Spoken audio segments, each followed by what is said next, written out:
Olá, meus caros, como é que vocês estão? Tudo bem com vocês? Então vamos aí para mais uma aula, mais um conteúdo, tá certo? Hoje nós vamos conversar sobre paralelismo e figuras de sintaxe, tá? Então vamos iniciar aí nosso conteúdo. Então, paralelismo, tá? Quando a gente fala de paralelismo, a gente está falando a respeito da relação que existe entre os termos, a sequência lógica, a relação lógica que existe entre os termos de um enunciado ou de uma sentença. Tudo certo? Então, eu tenho aí como definição o seguinte: é uma sequência de expressões com uma estrutura paralela, ou seja, simétrica. Há paralelismo quando há um encadeamento harmonioso e lógico entre as diferentes partes da oração e do texto. Aí eu tenho um exemplo assim. Ela é uma moça trabalhadora que está sem dinheiro. Então, o que que acontece? Se a gente observar bem essa frase aqui, essa oração, à primeira vista, parece que não tem problema nenhum acontecendo aqui, né? Por quê? Porque você compreende bem que é uma moça trabalhadora e que está sem dinheiro. Mas notem que existe uma situação que vai causar aí um problema de paralelismo. Por quê? Porque eu tenho trabalhadora, que é um adjetivo e se refere à moça, tá? Então, esse trabalhadora, além da função de adjetivo, tem a função de adjunto adnominal, porque faz referência a essa moça. E esse termo que está sem dinheiro também faz referência à moça, mas tem uma outra função sintática, que é de oração subordinada adjetiva. Tudo certo? Ou seja, nós temos aqui duas coisas que vão fazer referência ao substantivo moça, que no caso têm funções sintáticas diferentes. Nossa, professor, mas sério mesmo que precisa arrumar isso daí? Isso daí está errado. Não que esteja errado, gente. Entendam. Imagina o seguinte: imagina que você vai, não sei, vai passear. Você vai ao shopping assistir um filme, tá certo? Você está indo lá para o shopping, tá todo arrumadinho, cabelinho arrumadinho, a roupinha toda arrumadinha, né? E tá indo de meia. Vocês estão entendendo a situação? Tem problema aí de meia ao shopping? Olha, não existe nenhuma lei que diga que não possa ir de meia ao shopping. Mas não é estranho você ir de meia, né, para um local público movimentado? Então, essa situação não condiz com esse local, não é verdade? Você até consegue andar somente de meia lá pelo shopping, você consegue passear por lá. Mas vai ser uma situação meio esquisita, meio desconfortável, as pessoas vão ficar olhando, entendeu? Mas isso não vai te prejudicar a condição de conseguir andar, né? Então é a mesma coisa nessa situação aqui. O problema é que fica, para quem tem um olhar um pouco mais clínico, principalmente o avaliador de uma redação, quando ele observa esse tipo de situação, ele de cara consegue perceber que existe uma falta de paralelismo sintático. Então é por isso que é importante a gente observar esse tipo de coisa, principalmente em textos dissertativos, né? Quando a gente escreve uma redação para ser avaliada, tudo certo? E como que a gente resolveria isso daqui? A gente resolveria da seguinte forma: ficaria assim, ó, ela é uma moça que trabalha e que está sem dinheiro. Notem, agora eu tenho duas orações subordinadas adjetivas que vão fazer referência ao substantivo moça, que trabalha e que está sem dinheiro. Ou seja, agora nós temos uma harmonia aqui, nós temos um paralelismo sintático aqui. Tudo bem? Se vocês não sabem, isso aqui, para um avaliador, é uma pontuação muito generosa que se consegue por conseguir ter um bom paralelismo sintático dentro de uma dissertação. Tudo certo? Então vamos continuar aí. Ali nós vimos a questão do paralelismo sintático, né? ou seja, entre a relação sintática dos termos de uma oração, tá? E o paralelismo semântico, ele já vai ter relação com o campo de significação que os termos vão ter, tudo bem? Então, quando existe essa relação entre esses dois termos, nós vamos dizer que há um paralelismo semântico bem apurado. Então, eu tenho um exemplo aqui, ó. Meu irmão gosta de rock e eu de bolo. A gente olha essa afirmação aqui e não vê assim nenhum problema a nível gramatical, né? Não tem nenhum problema a nível gramatical. A gente está vendo que existe uma concordância correta, a gente nota que existe uma situação de regência correta, quem gosta de alguma coisa. Mas eu vou ter um problema aqui em relação aos termos rock e bolo. Por quê? Porque são termos que estão fora do mesmo campo semântico. Esses dois elementos, eles não se relacionam. Então, quando isso ocorre, nós vamos ter um problema de paralelismo semântico. Tudo certo? Como que a gente corrigir isso daqui? Muito simples. Meu irmão gosta de rock e eu de rap. Tudo certo? Agora, há um bom paralelismo semântico porque os dois elementos agora fazem parte do mesmo campo semântico, que é o quê? A música. Tudo bem? Tá certo. E aí, a gente saindo um pouco lá do paralelismo, a gente vem agora para figuras de sintaxe. Quando a gente fala de figura de sintaxe, a gente fala da relação entre os termos de uma oração. Ou seja, o que cada palavra, cada elemento mórfico tem como função dentro de uma estrutura sintática. E quando a gente altera essa estrutura, quando a gente inverte, quando a gente troca de lugar, ou quando deixa de citar essas estruturas, nós vamos estar usando a figura de sintaxe. Então, aqui um enunciado diz o seguinte: quando tratamos de sintaxe, tratamos da função que cada termo exerce dentro de um enunciado. A figura de sintaxe ocorre quando há uma modificação na ordem direta com intuito estilístico, maior expressividade ou evitar repetição. Ou seja, essas figuras de sintaxe, elas são usadas com um propósito. Não é à toa que essas figuras são usadas, tá? Elas podem ter o intuito estilístico, que é o quê? Que é ter uma apuração expressiva maior, né? Da estilística textual, uma maior expressividade, ou até mesmo para evitar repetições dentro da mesma estrutura, tá bom? Aí a primeira figura de sintaxe que eu tenho é elipse, tá? O que é elipse? Elipse é quando eu deixo de citar um termo que só é conhecido pelo contexto. Tudo bem? Então, eu tenho um exemplo aqui, ó. A batalha vencemos, tá? Qual é o termo que está aqui subentendido? É o pronome nós, né? Nós vencemos a batalha. Então, eu sei que é o pronome nós pelo próprio contexto, pela desinência do verbo vencemos. Então, vencemos faz referência a nós, só que como nós não está aqui, nós dizemos que houve uma figura de sintaxe por elipse. Tudo bem? E zeugma. Zeugma é uma parente muito distante da elipse. Por quê? Porque ela também vai se referir a termo que foi citado anteriormente e logo após não será. Lá na elipse, na verdade, o termo não é citado em momento nenhum. A diferença entre elipse e zeugma é essa.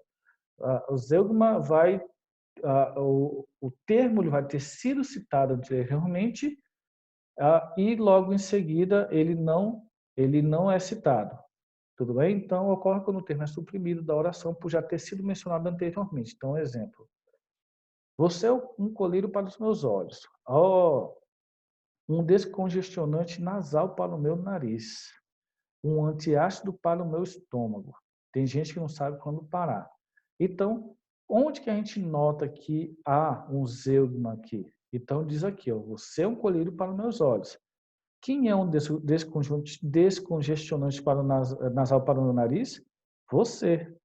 Quem é o antiácido para o meu estômago? Você.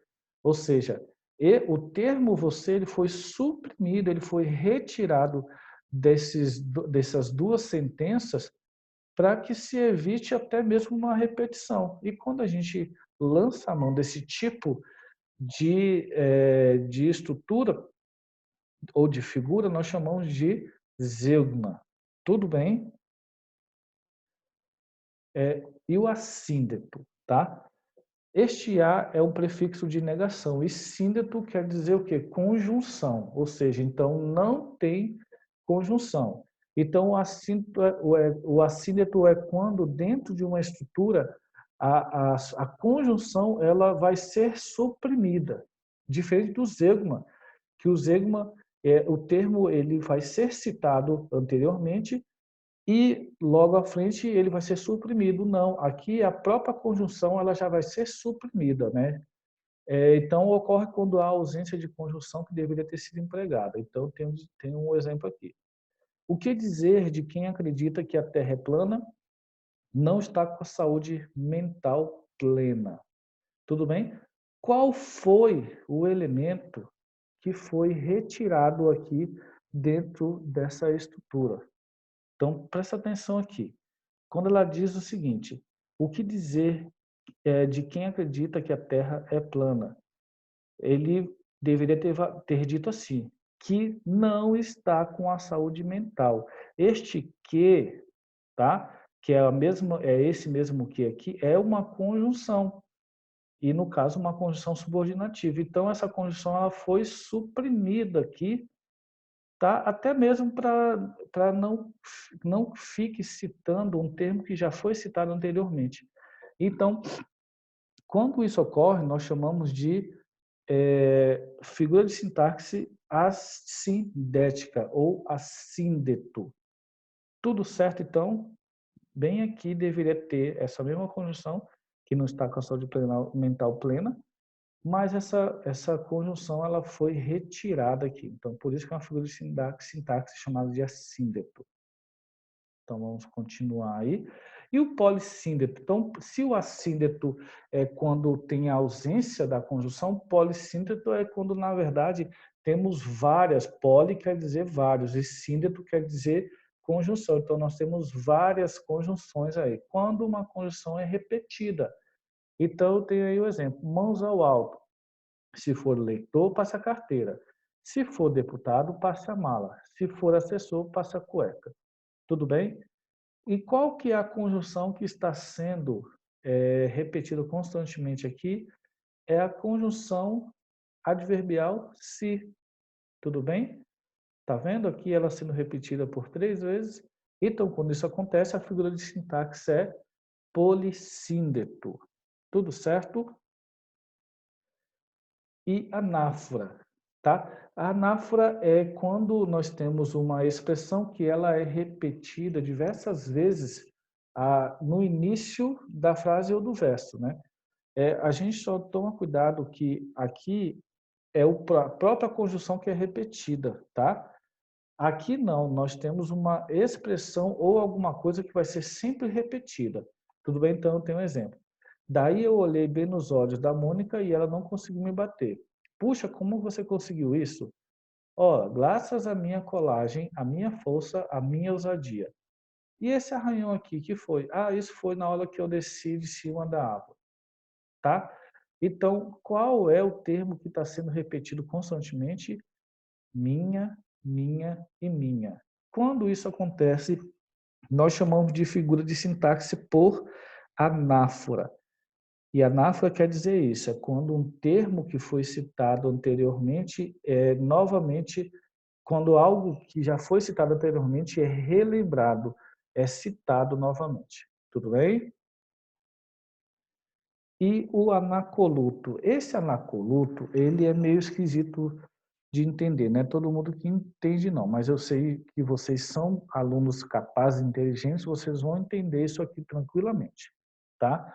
O anacoluto ele vai acontecer quando há uma quebra no sentido lógico dentro de uma estrutura sintática, tá? A gente sabe que, por via de regra, a gente não pode separar os termos das orações por vírgulas, né? Então, eu não posso separar o sujeito do predicado, eu não posso separar o verbo do seu complemento por vírgula. Então, existem algumas situações, né? E na maioria das vezes é proposital isso, tá?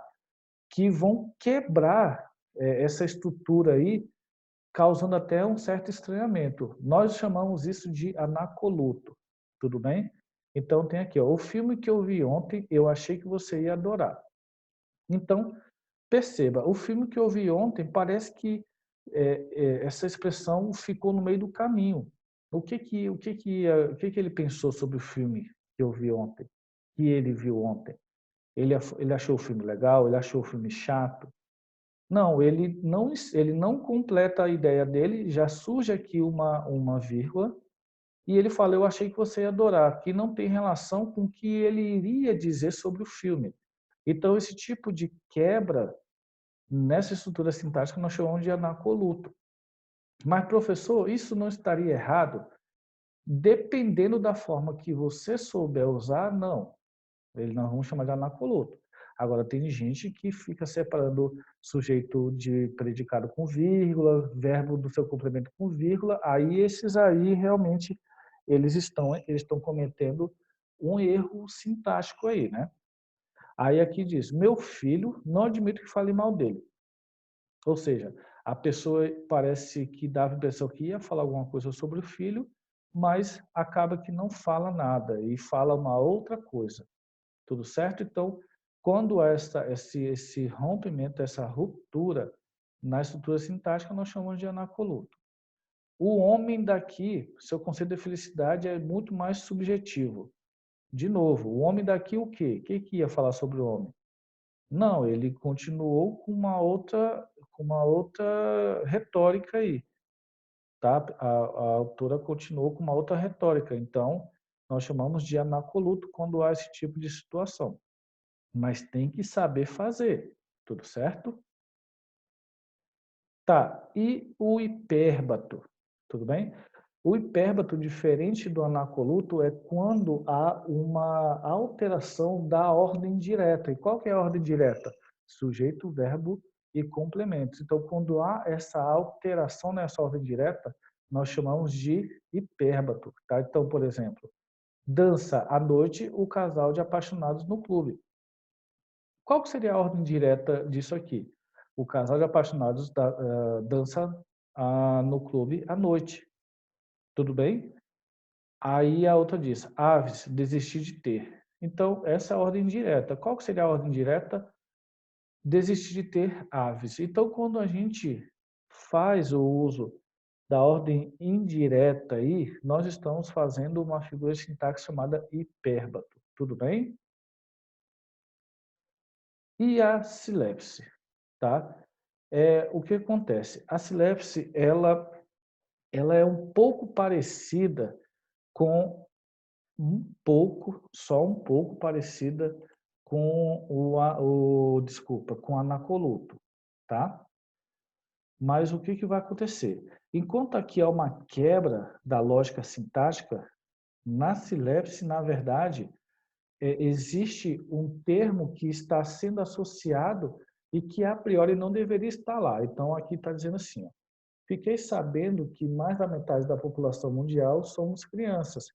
E qual é a vantagem? Agora nenhuma, mas daqui a 30 anos nós é que vamos fazer coisas e ocupar cargos. Nós, as crianças, vamos ter o mundo nas mãos. Ô, cara, daqui a 30 anos não vamos ser mais crianças. Então, qual que é a silepse? A silepse é aqui, ó. Fiquei sabendo que mais da metade da população mundial somos crianças. O mais natural seria, fiquei sabendo que mais da metade da população é de crianças, né? Mas como ele é uma criança, ele está se incluindo nessa situação. Então, ele usa o verbo conjugado aqui como se fosse na primeira pessoa do plural, nós.